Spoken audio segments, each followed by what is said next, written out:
Hello, everyone. It's Tracy Malone. It feels like a really long time since I have made a video, and I'm pretty sure it has been. I was away out of the country for a couple of weeks and recovering for 2 more weeks after that.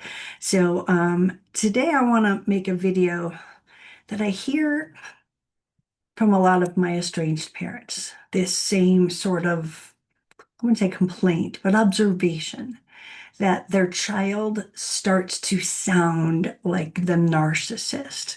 Have you had that happen where they don't actually sound like them? They don't say things the way your child did.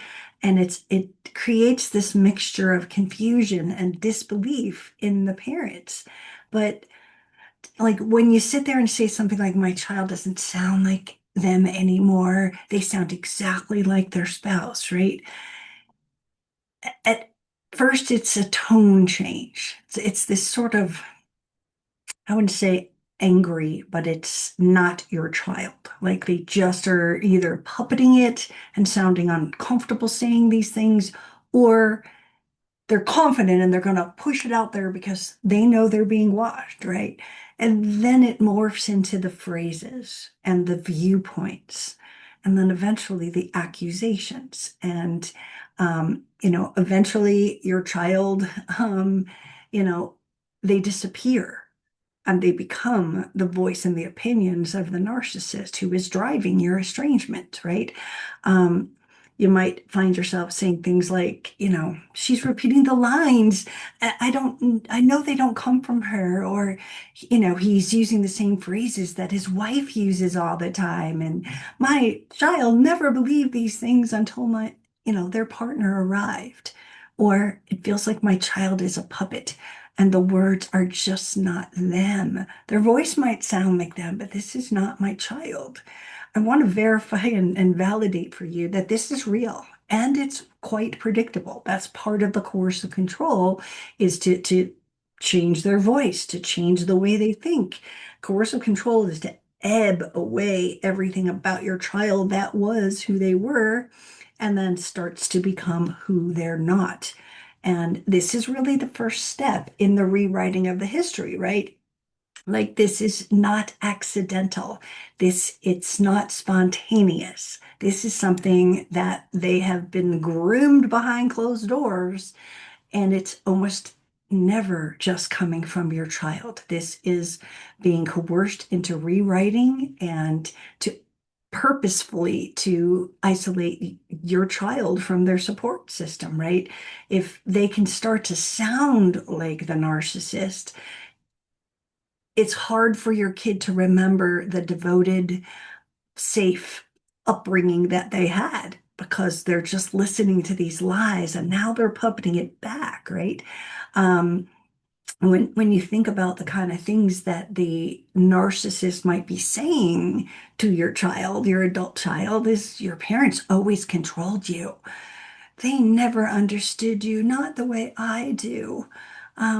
They failed you in so many ways that you never even saw. So basically, they're dictating what history was, and calling them the scapegoat in the family when they never were. There was never one. They might attack a sibling. Again, the narcissist is telling your child that they favored the sibling and they were never important. And again, mind control, coercive control. And, the ultimate is to tell them that they've been emotionally abused and you didn't know it. I bet many of you have had the accusation that either you're a narcissist or you're controlling them or you're financially manipulating them. These are what they say all the time, right? Um, and the past gets rewritten until the narcissist is the savior. I see you in ways they never did. I'm the only one who understands you. Got my dramatic little effect there, right? I'll protect you from them. They never loved you as much as they love your sibling. You were always unwanted. It's clear, right? None of that is real, but it deepens dependency from the narcissist to your child because they are not telling them what they want to hear, but telling it to them in this loving, I'm the person now. They didn't get you the way I did. If this also happens when your children have friends that have also been cut off, same sort of things, that your kid is going to hear. Their friends never got them as much as the new narcissist, and they never loved them, and they never had their back. And so it just becomes beat up everyone else until your child gets completely hooked onto the narcissist and turned away from the loving family, right? To justify the cutting off, they might say things like, why would you talk to people who harm them? Why would you visit people who reject you? And, why would you stay connected to people who never loved you? So this kind of rewriting chapter of the indoctrination of your child is the emotional demolition stage, if you would, where they are just like beating up past, whether it's your friends, whether it's your family, they are just putting them all down. In the narc world, when we're talking about the devalue state, this is exactly what all of these things are doing to your head.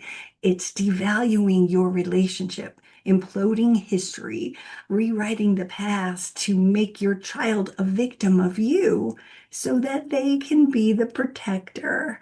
Um, you know, when you have this sort of thing, you have to realize again, it's coercive control, right? It is repetitive, it is subtle, it can be loud or not loud, it can be dramatic or it can be obvious, but they are trying to disguise it as support, as therapy language, as setting boundaries with your family who never listened to your boundaries before, and also protecting their mental health, right? So your child is being told you have to do this to protect your mental health. The narcissist gets away with it because they're truth telling. They're such heroes. We just didn't know that, right? But when they're doing this to your child, right? What they're doing is they're undermining your child's confidence in their own judgment, right? And if your child fights back and go, no, I don't remember that. That I don't remember that happening. No, my parents didn't do that. If they fight back, and believe me, in the beginning, they did. They fought back. They said they questioned things. Well, no, you're probably misremembering. That's not what happened. Then the narcissist flips it into, they're misremembering and they don't understand it. So the more they pump that in and then go, but I understand you better than anybody. I see the patterns because I love you so much more than they ever did. And they put themselves in the trusted position and the expert on what is really happening, all in the name of love for your child, right? Um, Repetition is brainwashing's most effective tool. And brainwashing is repeating something over and over. And it's very much on the lying of the gaslighting, but it's not just one time. It's thousands and thousands and thousands of time.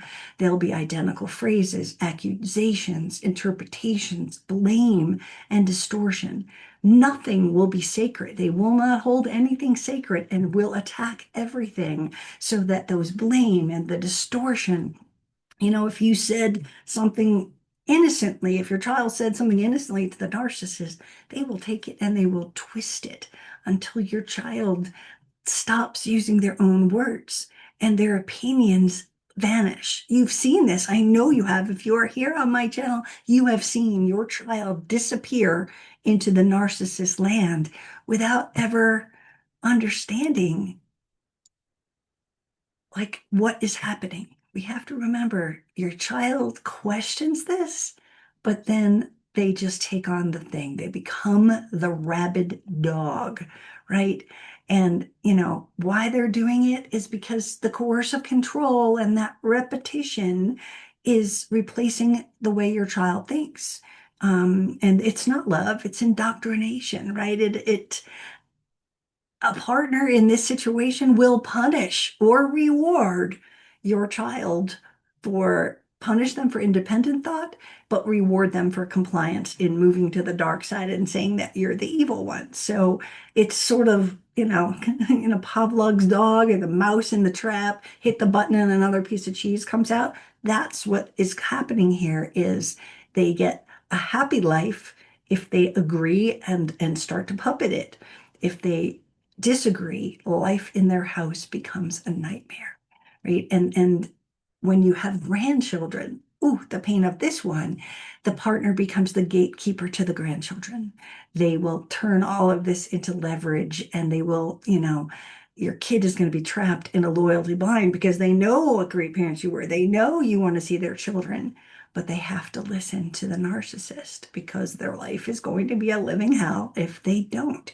So, when your child starts to repeat and sound like them, you will see them using the tone, the terminology, but you'll see this dramatic shift in their personality where this wasn't you.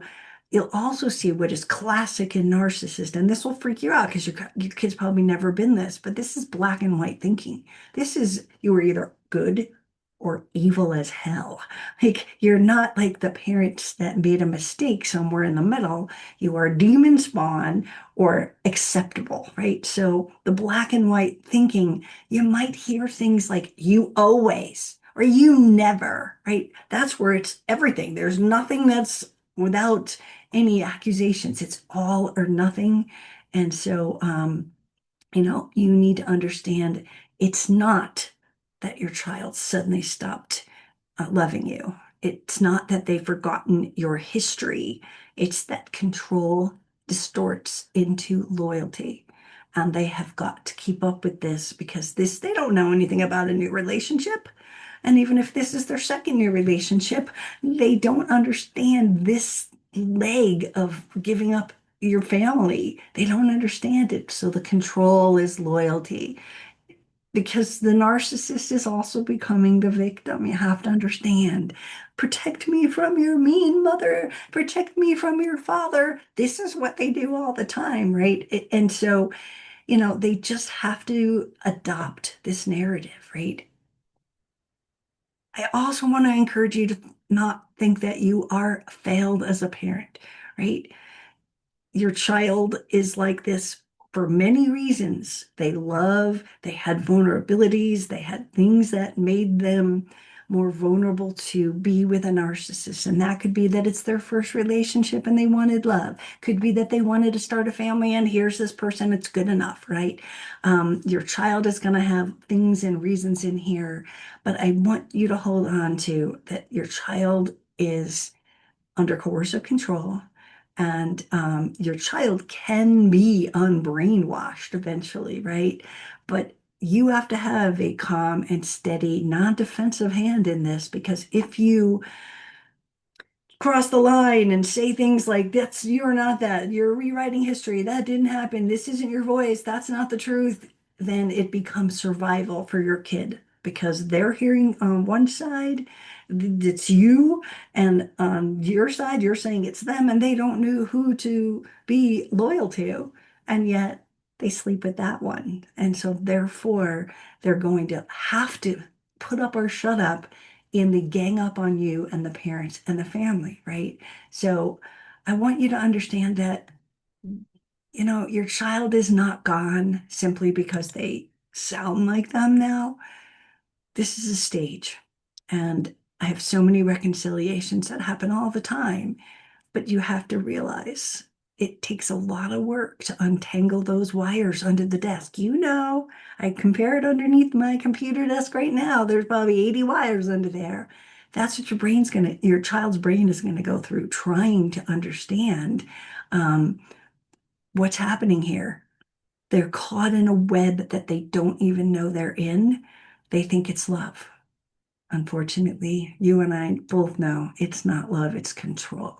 So when your kid starts to sound like them, you can gently not say it sounds like them, but you can certainly appeal to them if you're in that state where you do get to talk to them and ask them more questions and ask them, do you really believe we never really loved you or that we love your brother or sister more?